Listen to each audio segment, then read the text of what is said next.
Bom dia, está no ar o Extra Classe TV, o programa do SINTRN em defesa da educação pública. O golpe dos alvarás continua vitimando os profissionais da educação. A última reunião do Conselho Nacional de Educação da CNTE aprofundou a análise da realidade atual do Ministério da Educação e suas consequências para o ensino público no próximo governo.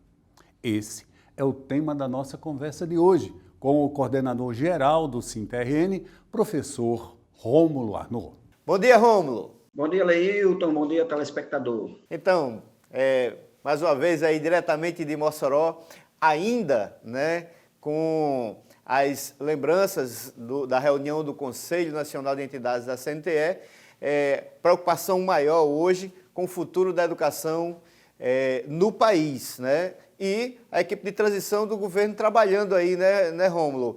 Eu gostaria que você passasse para a gente as informações que você recebeu na reunião do Conselho Nacional de Entidades acerca do que foi encontrado até agora no Ministério da Educação. Pois é, Leilton, telespectador, a gente tem que fazer aqui um balanço, recordar um pouco do que aconteceu ao longo desses 3 anos, Em 3 anos do governo que está se encerrando, nós tivemos 5 ministros nomeados, É óbvio que uma situação dessa não poderia dar certo, há uma descontinuidade muito grande, ministros que passaram meses, outros passaram dias, e os que passaram mais tempo foi mais desastroso ainda. E a gente vem tendo informações do que está sendo encontrado. Eu tenho dito, pelos relatos que foram ditos lá, repassado até agora, é de que está sendo encontrada uma terra arrasada e abandonada, O MEC é como se não existisse mais, o governo acabou, E o MEC não tem tido, aliás, não teve, pegou uma época muito difícil, não teve nenhuma articulação junto com os prefeitos, com os governadores, as governadoras, a governadora, no caso do Rio Grande do Norte, para fazer uma ação coordenada, uma ação sistêmica de educação para trabalhar esse período da pandemia.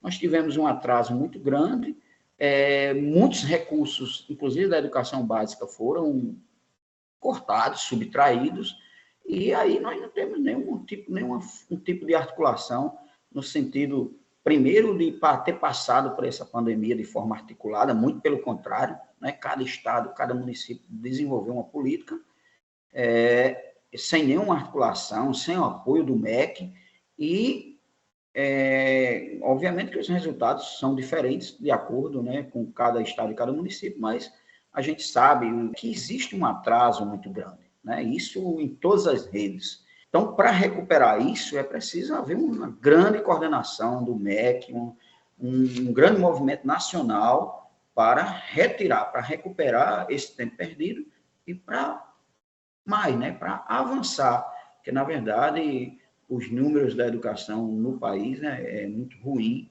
os índices de aprendizagem já eram baixos, E agora, com a pandemia, esses números pioraram muito. Precisa, assim, haver um grande movimento. Rômulo, qual a expectativa de modelo de educação que está em disputa agora? Muito bem, Leilton. Sua pergunta é muito boa, porque coloca um elemento importante, Esse governo que foi eleito é um governo que está em disputa, Tem, dentro do governo, dentro do MEC, eu não tenho nenhuma dúvida que vai ter pessoas que pensam na educação com a lógica liberal, com a lógica privatista, com a lógica mercantilista. E na outra ponta, vai ter nós, trabalhadores, nós, pessoas do povo, que pensam na educação que seja emancipadora, que seja laica, que seja socialmente referenciada, que oportunize aos mais pobres, à população mais pobre, chances de competir, e de entrar nas universidades, de ter uma educação básica de qualidade e, com isso, a educação ser um instrumento de ascensão social para o nosso povo. Então, essa disputa eu entendo que vai ser constante, né? E é importante que a nossa base social, nossos trabalhadores da educação, que o povo compreenda isso, e mais, que o povo faça esse debate, essa disputa, e que a gente consiga vencer essa disputa, porque é óbvio que nós não... Eu tenho certeza que a maioria do povo brasileiro não quer essa lógica privatista, essa lógica mercantilista da educação. Quer uma educação emancipadora e que oportunize o povo, principalmente o povo mais pobre, a ter condições de ascensão social. Ok, a gente vai para um rápido intervalo, voltamos já com Extra Classe TV. O Sinte está presente através do rádio. Os programas de rádio são veiculados pelas regionais e núcleos do sindicato com o mesmo propósito do programa de TV e leva a mensagem da luta da categoria, aonde não chega o sinal da TV Ponta Negra ou há dificuldade de conexão com a internet. Há também a versão radiofônica do programa Extra Classe, que ganhou o nome de Extra Classe Estadual. Estamos de volta com o Extra Classe TV, o programa do SINT-RN em defesa da educação pública. Hoje estamos conversando com o coordenador-geral do SINT-RN, professor Rômulo Arnaud, diretamente de Mossoró. Ele está falando aí sobre as expectativas, né, para a educação desse novo governo que se inicia a partir de janeiro do ano que vem. Rômulo, uma das discussões maiores, né, que houve nesse governo foi com relação ao piso salarial, que sofreu inclusive risco, né, de ser descontinuado. Já tem alguma informação aí da comissão de transição acerca do piso salarial, Rômulo? Pois é, Leilton, vamos lembrar aqui, né, que em 2021, por causa de uma canetada do MEC, o piso não teve reajuste. Ficou congelado, foi o único ano, desde 2008 para cá, na verdade 2009, né, que nós não tivemos reajuste do piso, porque ele foi congelado.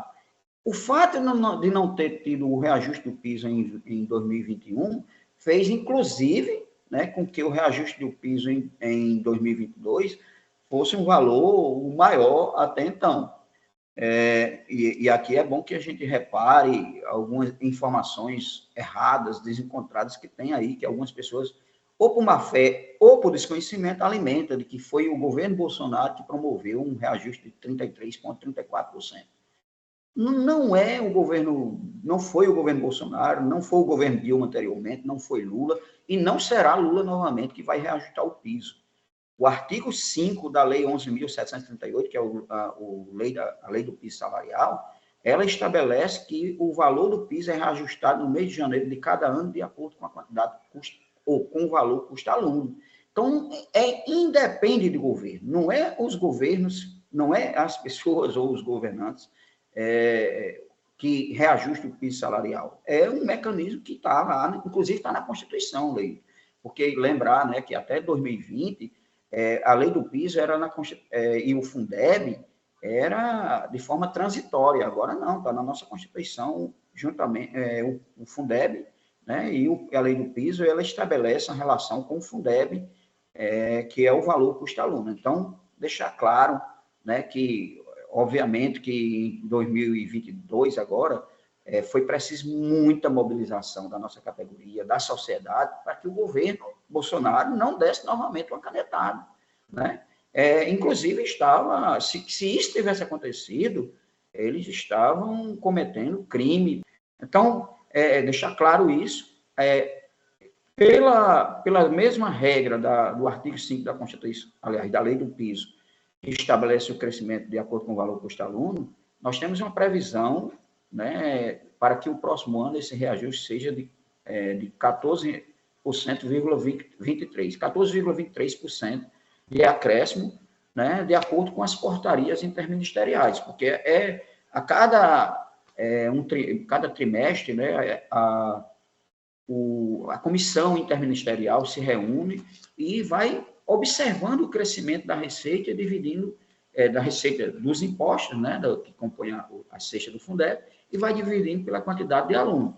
Então, hoje, o crescimento do piso salarial já está em 12, alguma coisa.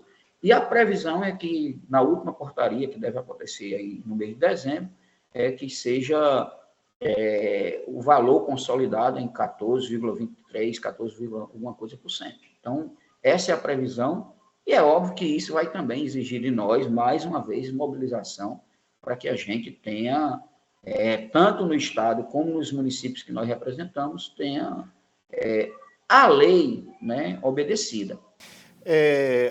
O governo Bolsonaro também congelou, né, as verbas para a educação pública e isso daí repercutiu em estados e municípios. Você acha que vai ser possível reverter essa situação com o cenário de terra arrasada que foi encontrado no MEC, Rômulo? Vamos lembrar da emenda constitucional 95, né, que estabelece o limite que foi aprovado no governo Temer, que estabelece aí os limites para o Estado, para que o Estado gaste. Inclusive, essa PEC da transição que está sendo discutida, eles estão falando da PEC do estouro, né, porque, infelizmente, essa emenda 95, essa ideia de responsabilidade fiscal, na verdade, retira dinheiro de áreas importantes como saúde, educação, segurança, e não é possível, num país em que a educação ainda está num patamar muito aquém, que a educação e a saúde também, principalmente em época de pandemia, retira dinheiro. Lembrar, Leilton, que lá em 2020, o governo Bolsonaro aprovou aquela, não só, já tem a emenda constitucional 95, né, mas também a lei que congelou as gratificações e congelou também todas as formas de gratificações, os quinquênios, as mudanças de letra, né? O efeito para a aposentadoria, isso não atingiu, porque algumas pessoas confundem. Para a aposentadoria, não, mas para as mudanças de letra e quinquênio também congelou. E assim, é como se nós tivéssemos perdido 1 ano e 7 meses na nossa carreira. Todo mundo que está na ativa perdeu. Pessoas que iriam mudar de quinquênio agora, o ADTS, né, não puderam mudar, porque vai ter que pagar, vamos dizer assim, esse pedágio de 1 ano e 7 meses. A mudança de letra, você não vai poder contar esse ano e 7 meses para a mudança de letra. Isso alterou substancialmente a nossa carreira, né? Foi uma emenda constitucional, nós não conseguimos reverter isso na justiça, mas eu espero que essa luta possa ser implementada ainda para que a gente tente reverter essa maldade, essa crueldade que foi cometida contra os professores. Lembrar que os militares ficaram fora disso, né? A saúde também ficou de fora.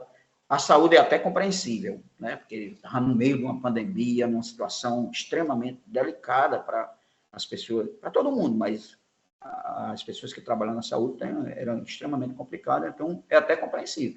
Mas, por exemplo, os militares ficaram fora, não tiveram congelamento. E os educadores tiveram, e o resto da sociedade, dos servidores tiveram. Por quê?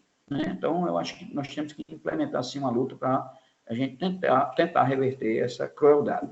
Ok. Nós conversamos com o coordenador-geral do SINTRN, professor Rômulo Arnaud. Rômulo, muito obrigado por sua participação no Extra Classe TV. Obrigado, Leilton. Obrigado aí à categoria. Vamos nos manter atentos e mobilizados para as lutas que virão, né, mesmo com o governo que tem um outro perfil do governo atual, mas é necessário estarmos mobilizados. A diretoria de aposentados do SINTRN vai realizar um dia de lazer para o segmento. Será no dia 9 de dezembro, na Praia da Pipa. Os participantes terão direito a passeio de barco e passeio no centro da cidade. As saídas estão marcadas para as 5h30, na HE e na área de lazer de Panatis. Será cobrada uma taxa de R$ 75 para afiliados e R$ 100 para acompanhantes. Anote o número do WhatsApp para a reserva: 98826-3417. O Extra Classe TV vai terminando por aqui. Muito obrigado por sua audiência e até o próximo domingo.